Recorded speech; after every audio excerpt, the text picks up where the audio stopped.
तो इससे पहले कि हम लोग इक्वेशन ऑफ मोशन को डेरिवेट कर लें, एक इम्पॉर्टेंट पॉइंट है जिसको आपको नोट करना चाहिए।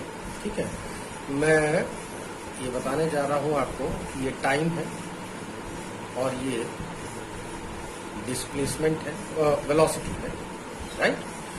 ये वेलोसिटी पॉजिटिव इधर की तरफ, वेलोसिटी नेगेटिव। अगर इसका ग्राफ देखो जरा ध्यान से, मान लीजिए कुछ इस तरह से आ रहा है,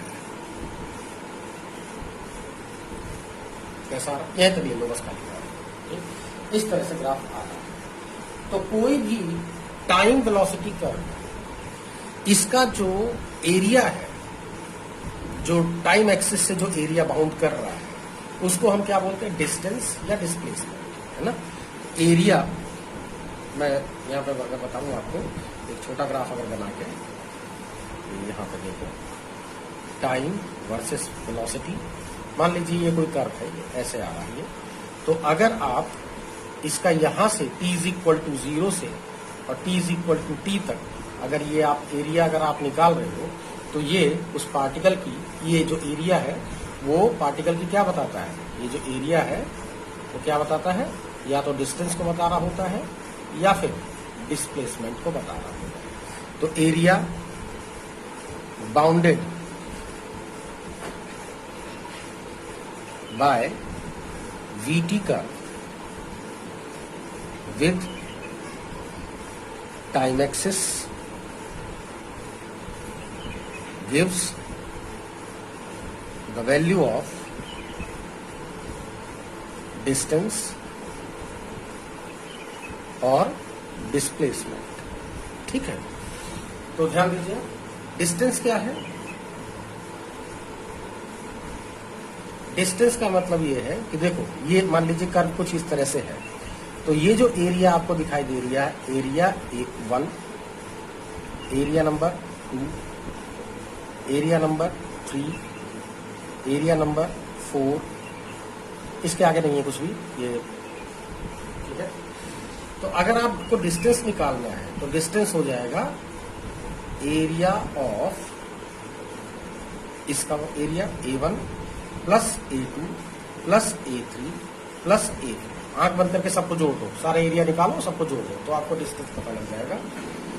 और अगर आप डिस्प्लेसमेंट अगर निकाल दोगे, तो डिस्प्लेसमेंट निकालने के लिए ऊपर के एरिया को पॉजिटिव लेना है, नीचे के एरिया को नेगेटिव लेना है। तो इस तरह से लेना है आपको, area of A1, right, area of A1 minus A2 plus A3 minus A4, इन सबको सम अप कर लेना, जो भी आंसर आएगा वो आपको डिस्प्लेसमेंट बता देगा। ठीक है, तो अगर by chance curve x axis, time axis के केवल ऊपर की तरफ या सिर्फ केवल नीचे की तरफ, लाइक दिस, ऐसे, ये टाइम वर्सेस वेलोसिटी, या तो कर्व खाली नीचे की तरफ एग्जिस्ट कर रहा है या सिर्फ खाली ऊपर की तरफ, जैसे यहाँ पर दिखा रहा है, तो ऐसे कंडीशन में चाहे आप उसको डिस्टेंस बोलो और चाहे डिस्प्लेसमेंट बोलो, वैल्यू एक ही आएगी आपकी। ठीक है, आप चाहे उसको डिस्टेंस बोलो और चाहे डिस्प्लेसमेंट बोलो, दोनों की वैल्यू सेम ही आएगी, क्योंकि ना तो कोई वैल्यू इसमें, जैसे कि इसमें सारी वैल्यू नेगेटिव है, इसमें सारी वैल्यू पॉजिटिव है, तो अब आप उसका क्या करोगे, क्या तो उसको चाहे डिस्टेंस बोल लो चाहे डिस्प्लेसमेंट बोल लो, क्या फर्क पड़ता है उससे। ठीक है, लेकिन अगर ऊपर और नीचे दोनों जगह अगर एरिया अगर एग्जिस्ट कर रहे हैं, तब डिस्टेंस और डिस्प्लेसमेंट दोनों की वैल्यूज अलग अलग आएंगी। बात समझ में आ गई। अब आप लोग का जो ग्राफ है, ग्राफ से मैं इक्वेशन ऑफ मोशन को एनालाइज करा दे रहा हूं। ठीक है, ध्यान से देखिए, इक्वेशन ऑफ मोशन। तो इक्वेशन ऑफ मोशन को स्टडी करने के लिए सबसे पहले हम लोग एक VT का ले रहे हैं by graphical method, derivation of equation of motion by graphical method, right. तो ये मेरे पास एक कर्व है, ध्यान दीजिएगा जरा सभी लोग, time versus velocity, time versus velocity, और इसका मान लीजिए कर्व, स्ट्रेट लाइन ही ले रहा हूं क्योंकि यूनिफॉर्म एक्सेलरेटेड मोशन लेना है मुझे, तो यूनिफॉर्म एक्सेलरेटेड मोशन के लिए जो वीटी कर्व है वो हमेशा कैसा आएगा, स्ट्रेट लाइन में आएगा, लाइक दिस। ठीक है, चलिए तो मान लीजिए स्टार्टिंग में t इज इक्वल टू 0 पर पार्टिकल की जो वेलोसिटी है, इनिशियल वेलोसिटी वो u है, and after time t is equal to t, इसकी जो फाइनल वेलोसिटी है वो मान लीजिए v है, राइट। तो अब हम लोग एक एक करके इसका डेरिवेशन करने जा रहे हैं। पहला मैं करने जा रहा हूं v is equal to u plus at। इसके लिए आप केवल एक्सेलरेशन की डेफिनेशन देखो क्या है। तो एक्सेलरेशन ध्यान से देखेंगे, ये अगर मैं इसको धीरे धीरे अगर ऐसे पीछे बढ़ाऊं तो जब ये एक्स एक्सिस को या टाइम एक्सिस को जब काटेगा तो उसकी पॉजिटिव डायरेक्शन से जो भी एंगल क्रिएट करेगा उसके टेंजेंट को हम क्या बोलेंगे, इसका स्लोप। ठीक है, तो जो स्लोप है, स्लोप ऑफ वीटी का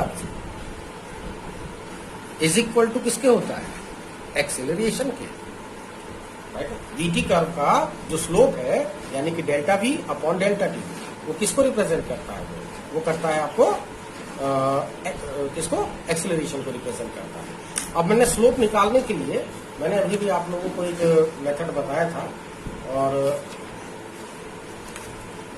ये देखो मैंने आप लोगों को ये बताया था कि अगर स्लोप, अगर आपको कर्व के ऊपर अगर 2 पॉइंट पता हो तो स्लोप कैसे निकालते हो, y2 minus y1 upon x2 minus x1।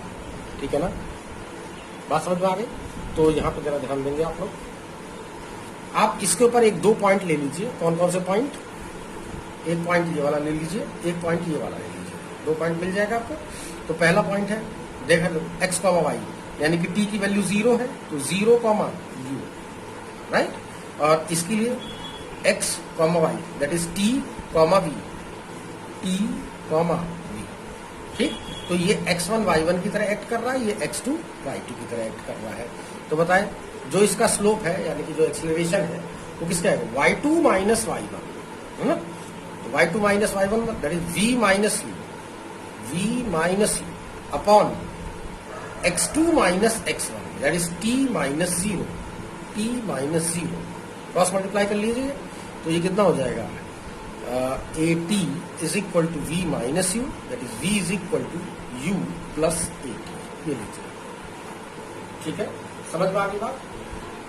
दूसरा s is equal to ut plus half at square, इसका डेरिवेशन हम लोग करने जा रहे हैं। ठीक, तो s क्या है, डिस्प्लेसमेंट। अभी भी मैंने आपको बताया कि जो टाइम वेलोसिटी कर्व है उसका, वो time velocity curve time axis से जो भी एरिया बनाता है, ये वाला एरिया, जरा ध्यान दीजिएगा सभी लोग, ये एरिया है ना, ये एरिया किसको रिप्रेजेंट करेगा, डिस्प्लेसमेंट को या डिस्टेंस को, जो भी है। तो फिलहाल तो डिस्प्लेसमेंट ही है क्योंकि एक्स एक्सिस के ऊपर ही एग्जिस्ट कर रहा है ये, तो चाहे इसको आप डिस्टेंस बोलो चाहे डिस्प्लेसमेंट बोलो, इससे कोई फर्क नहीं पड़ेगा। वैसे मैं मोशन इन 1 डायमेंशन ही लेके चल रहा हूँ, जो भी मैंने आप लोगों को पढ़ाया वो सब मोशन इन 1 डायमेंशन को लेकर बताया है। तो 1 डायमेंशनल मोशन में या रेक्टिलिनियर मोशन में अगर मोशन फॉरवर्ड है या सिर्फ बैकवर्ड है, ठीक है, या तो सिर्फ फॉरवर्ड हो या सिर्फ बैकवर्ड हो, तो डिस्टेंस और डिस्प्लेसमेंट इक्वल आते हैं। ठीक है, तो बताएं, तो जो डिस्प्लेसमेंट होता है, डिस्प्लेसमेंट इज इक्वल टू किसके होगा, है ना, एरिया कवर्ड बाय वीटी का विद टाइम एक्सेस, तो ये है आपका एरिया। निकालेंगे जरा एरिया, तो डिस्प्लेसमेंट एस, ये एस कितना आएगा, एरिया, ये इसकी शेप जरा देखिए कैसी है, ये ट्रेपेजियम है। ट्रेपेजियम का मतलब half of base into height, half of sum of parallel side. Sum of parallel side कितना हुआ, दिस प्लस दिस, तो ये हाइट कितनी है, ध्यान से देखेंगे, u, यहां से यहां तक का ये हाइट कितनी है, u, राइट। और फाइनल वेलोसिटी इसकी v थी, इसका मतलब ये जो हाइट आएगी वो v के इक्वल आएगी। तो sum of parallel side v, u plus v into height, height ये आ जाएगी, इसकी हाइट आ गई t। ठीक है, इस v की जगह पर आप लोग इधर u प्लस ए टी तरह पुट कर लीजिए, तो s इज इक्वल टू हो जाएगा हाफ ऑफ u, कितना हो गया u प्लस ए टी, ये ब्रैकेट क्लोज, ये टाइम से मल्टीप्लाई कर देते हैं, ठीक है। u और प्लस u कितना हुआ 2u हो गया ये, तो 2u half of 2u plus a T into T, इस हाफ से अंदर मल्टीप्लाई कर लीजिए, तो s इज इक्वल टू हो जाएगा ut plus half a t square, ये लीजिए। तो ग्राफिकल मेथड से सेकंड का डेरिवेशन हो गया, ठीक है। थर्ड का डेरिवेशन बहुत ही इजी है। थर्ड के डेरिवेशन के लिए जो डेरिवेशन नंबर थर्ड है, मैं यहां पर कर दे रहा हूं इसको। Third, v square is equal to u square plus 2as, ठीक है। अगर आपको इसका डेरिवेशन करना है तो ध्यान दीजिए कि आपको फाइनल वेलोसिटी का स्क्वायर करना है। फाइनल वेलोसिटी का स्क्वायर कब होगा, जब आपने ये जो फर्स्ट इक्वेशन आ रही थी v is equal to u plus a t, इसका आप स्क्वायर कर लो तो अपने आप ही v स्क्वायर टर्म अपने आप ही अराइज हो जाएंगे, है ना। तो squaring first equation of motion, that is v is equal to u plus at. So squaring on both sides like this, then v square is equal to a plus b का whole square खोलेंगे, a square plus b square plus twice a b, ठीक है। तो v square is equal to हो गया u square plus a t square, या ऐसा कर लीजिए 2uat plus a square t square, ये वाला मैंने टर्म यहाँ पे लिख दिया है। तो v square is equal to u square plus, यहाँ से 2a कॉमन ले लीजिए। तो जब आप 2a कॉमन लेंगे तो कॉमन लेने का मतलब क्या हो गया कि 2a से आपको इसको भी डिवाइड करना है और 2a से ही आपको इसको भी डिवाइड करना है। तो 2a से ध्यान दीजिएगा, 2 से 2 कट गया, a से a कट गया, तो बचा क्या ut प्लस कितना हुआ ये, एक a से एक a कट जाएगा, बचेगा हाफ ए टी स्क्वायर, ठीक। और ये वैसे अगर आप ध्यान दो तो ये सेकंड इक्वेशन ऑफ मोशन है, s is equal to u t plus half a t square, s is equal to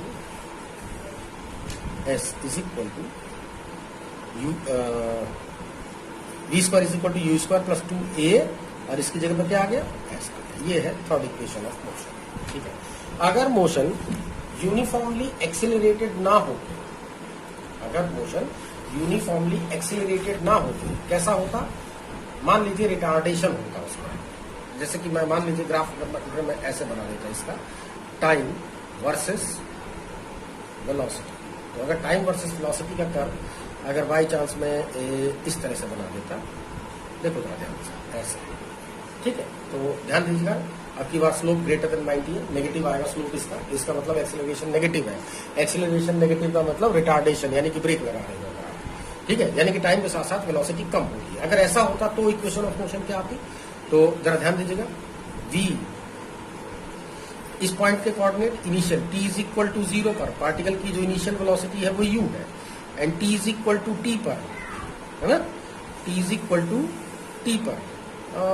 एक काम करता हूं मैं, यहाँ पर तो फाइनल वेलोसिटी 0 हो जाएगी ना, आप केवल कर्व यहां तक ले लो, चलो इसको हटा दो, सिर्फ यहां तक ले लो।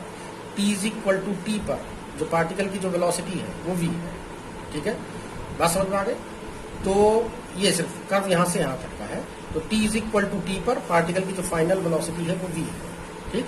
तो इस पॉइंट के कोऑर्डिनेट क्या होंगे 0, u, और इस पॉइंट के कोऑर्डिनेट क्या होंगे t, v, राइट। एक को आप x1, y1 ले लीजिए, एक को x2, y2 ले लीजिए। आप जरा ध्यान से देखेंगे तो a इज इक्वल टू किसके आएगा, एक्सेलरेशन कैसा है इसका, a इज इक्वल टू, यानी कि तुम लोगों को इतना झंझट करने की जरूरत नहीं है। अगर कर्व अगर ऐसा आ रहा है तो एक्सेलरेशन नेगेटिव है, अगर कर्व अगर एक्सेलरेशन अगर नेगेटिव है, अगर एक्सेलरेशन नेगेटिव है तो इसका मतलब क्या हो जाएगा, जो आपने 3 इक्वेशन ऑफ मोशन आपने डिजाइन करे, जो डेरिवेट करे, तो कौन कौन से निकाले, v is equal to u plus a t, s is equal to u t plus half a t square and v square is equal to u square plus 2as। मान लीजिए ये आपने डेरिवेट किया, ठीक है। तो ये तो है जब मोशन एक्सेलरेटेड है। अगर मोशन अगर रिटार्डेशन होता तो क्या होता, तो एक्सेलरेशन सारे के सारे कैसे आते हैं, नेगेटिव आते, तो एक ही जगह से माइनस ए रखते, है ना। तो फॉर रिटार्डेशन अगर लेते तो ए जितने भी हो जाते वो सब नेगेटिव हो जाते, तो v इज इक्वल टू क्या होगा, u माइनस ए टी, है ना। s is equal to u t minus half a t square हो जाता ये, और v square is equal to u square minus 2as हो जाता, ठीक। अगर मोशन अंडर ग्रेविटी हो, फॉर मोशन अंडर ग्रेविटी, अगर मोशन ग्रेविटी के उसमें हो रहा है तो जो एक्सेलरेशन अप्लाई करना है वो जो एक्सेलरेशन है वो अर्थ खुद अप्लाई करेगी, उसको बोलते हैं ग्रेविटेशनल एक्सेलरेशन, उसको स्मॉल जी से रिप्रेजेंट करते हैं, ठीक है। जैसे ये पेन है ऐसे नीचे गिर गया, बात समझ में आ गई। तो ये जो मोशन हुआ है ये ग्रेविटी ने खुद किया, इसके ऊपर जो एक्सेलरेशन अप्लाई हो रहा है वो मैंने नहीं अप्लाई किया, किसने अप्लाई किया, वो ग्रेविटी ने अप्लाई किया है। तो उस कंडीशन में ये जो इक्वेशन ऑफ मोशन होंगे वो हो जाएंगे v is equal to u plus g t, और s की जगह से आप h लिख लीजिए क्योंकि हाइट को आपको कंसीडर करना पड़ेगा उस कंडीशन में। h is equal to u t plus half g t square, और v square is equal to u square plus 2gh हो जाता उस कंडीशन में, ठीक है। अगर मोशन नीचे से ऊपर की तरफ होता तो उस कंडीशन में क्या होगी, जैसे जैसे पार्टिकल ऊपर की तरफ जाता रहेगा वैसे वैसे उसकी वेलोसिटी क्या होगी, कम होती चली जाएगी। जैसे जैसे पार्टिकल ऊपर की तरफ जाएगा वैसे वैसे उसकी वेलोसिटी क्या होगी, कम होगी। तो वेलोसिटी कम होगी तो इसका मतलब जो एक्सेलरेशन है वो नेगेटिव हो जाता। तो उस कंडीशन में u minus G T, you t minus half g t square, you square minus 2gh, ये वाले फॉर्मूले यूज हो जाते हैं तब उस केस में, ठीक है।